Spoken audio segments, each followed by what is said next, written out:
제가 그 미국과 스위스에 살면서 이민 목회를 한 적이 있습니다. 여쭤봤어요. 왜 미국 왔어요? 왜 스위스 왔어요? 그러면 다 새로운 인생을 살러 오셨다는 거죠. 그게 어떻게 새롭게 삽니까? 언어가 안 돼서 또 죽겠다는 겁니다. 그 이유는 몸은 왔는데 사고방식은 전혀 변하지 않았기 때문에 똑같은 인생을 살게 되는 거죠.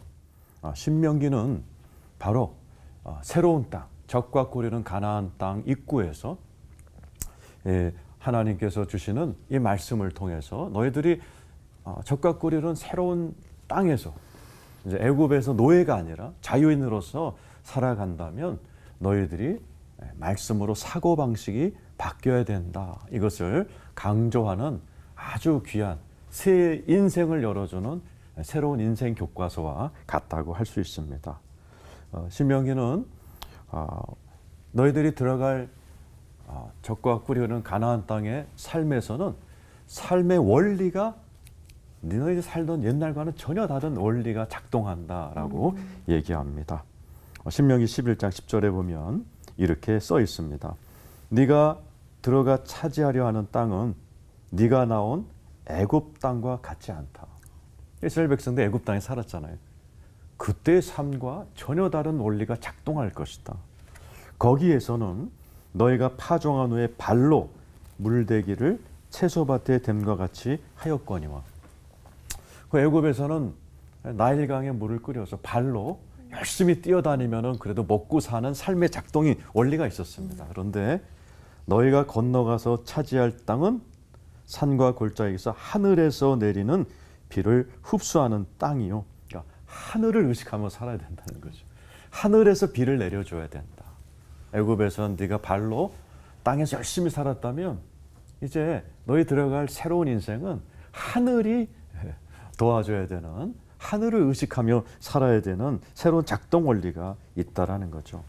네 하나님께서 돌봐주시는 땅이며 연초부터 연말까지 네 하나님 여호와의 눈이 항상 그 위에 있느니라.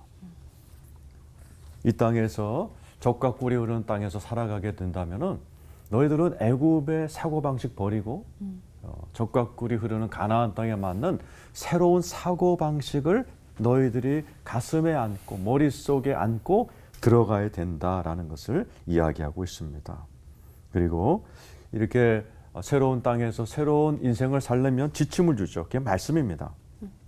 신명기 11장 13절, 14절에 보면 너희가 하나님의 말씀을 청종하고 하나님을 사랑하면 하늘이 열려서 때를 따라 이른 비와 늦은 비를 적당히 내려주신다. 이 비라는 것이 너무 많이 와도 골치 아프고 안 와도 골치 아픈 거죠. 비는 은혜를 상징하는데 너희들이 그 땅에 들어가서 하나님의 말씀을 청종하고 하나님의 사랑하게 산다면 하늘이 너희들에게 작동하여 적당한 은혜의 비를 누리면서 너희들이 재밌는 표현이 나오죠. 네 손으로 짓지 아니하는 아름다운 성읍을 얻게 될 것이고 네 손으로 모으지 않은 물건으로 가득 찬 집을 얻게 될 것이고 네 손으로 경작하지 않은 밭을 얻게 될 것이다. 벤자민 프랭클린이 그런 말을 했죠. 하늘은 스스로 돕는 자를 돕는다. 불신자들은 그게 맞습니다. 예수 믿는 자들은 하늘은 하나님의 뜻대로 사는 자들을 돕는다가 맞습니다. 그게 신명기죠. 그래서 이스라엘 백성들은 이 말씀을 가슴에 품어안고 자녀에게 쉐마 교육, 아까 얘기했죠. 열심히 주입식, 암기식 교육합니다. 문설주에다가도 말씀 걸어놓고 뭐 문고리에다가도 말씀 통에다 넣고 말씀대로 살려고 했지만 이게 벌써 역사니까 이들은 이스라엘 백성들은 하나님의 말씀대로 사는 일에 실패합니다. 적과 꿀이 흐르는 땅에서 사는 것이 아니라 뭐 바벨론으로 끌려가고 예수님 오실 때는 로마의 식민지 국가가 돼버리고 예루살렘 시민들의 반 정도가 노예가 돼버리는 하나님이 의도했던 적과 꿀의 인생이 아니라 아주 험한 인생꼴이 돼버렸죠. 그때 바로 예수 그리스도께서 오십니다.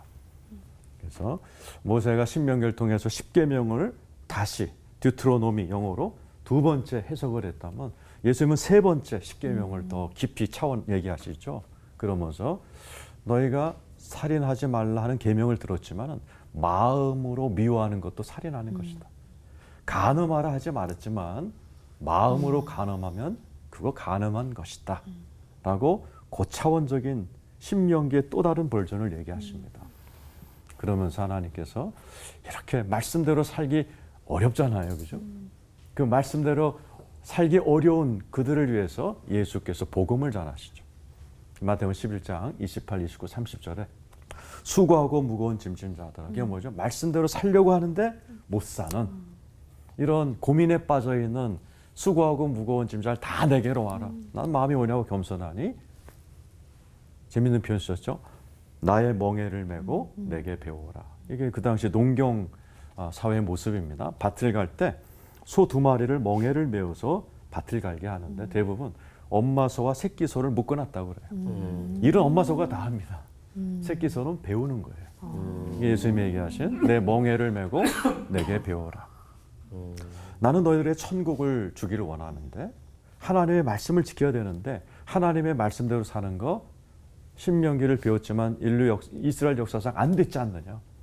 너는 마치 엄마 소 옆에서 엄마 소를 의지하고 온유하고 겸손하게 새끼 소가 밭을 가는 모습처럼 엄마 소보다도 큰 나를 의지하고 나에게 온유하고 겸손하게 신뢰하라. 그러면 내가 너를 도와서 말씀으로 온 내가 너희들로 하여금 너끈하게 말씀대로 살아. 이 땅에서 하나님의 나라 천국을 그렇게 모세가 부르짖었던 적과 꿀이 흐르고 하늘이 적당한 비를 내려주시는 하나님의 나라 예수님의 주제였죠. 그것이 너의 삶 가운데 실제로 열리게 될 것이다. 즉 신명기에서 얘기했던 말씀대로 살면 하나님이 열어주시는 정말 새로운 인생이 안 됐어. 이스라엘 백성들은. 네, 하나님께서는 예수 그리스도를 믿어야만 예수의 도움을 얻어야만 엄마서보다 더 큰 예수 그리스도를 의지해야만 말씀대로 사는 것이 가능하고 그때에만 하나님 나라가 너희들에게 실제가 되어 천국 심령, 천국 가정, 천국 인생이 비로소 열리게 된다라고 말씀하시죠. 오늘 시청자 여러분, 오늘 신명기의 말씀을 강의를 이 방송을 잘 들으셔서 그렇게 모세가 외쳤던 적과 꿀이 흐르는 인생, 하늘이 적당한 이른 비와 늦은 비를 내려주시는 그 하나님의 축복의 삶을 예수님의 도움을 받으셔서 이 땅에서 누리시기를 축원합니다. 하나님 아버지, 이스라엘 백성들에게 그렇게 보여주고 싶으셨던 적과 꿀이 흐르는 새로운 세상, 오직 예수 그리스도만을 통해서 열린다는 사실을 저희들이 깨닫고 예수 그리스도를 의지하여 하나님의 말씀대로 삶으로 그렇게 하나님이 주시고자 했던 천국 인생, 하나님의 나라 인생을 다 살아 누리시는 우리 시청자 여러분 되게 하여 주시옵소서. 아멘. 예수님의 이름으로 기도드리옵나이다. 아멘.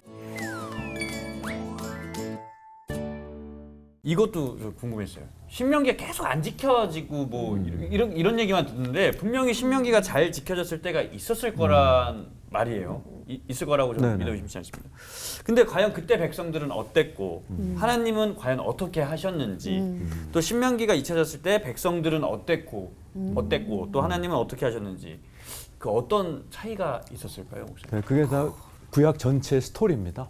그러니까 이제 구약은 모세오경, 신명기를 포함한 모세오경이 시작되고 모세오경이 끝난 여호수아부터 끝까지는 말씀대로 신명기의 율법대로 살았을 때는 이런 축복을 받았고 그대로 살지 않고 율법을 버렸을 때는 이런 저주를 받았다가 구약 전체의 역사입니다.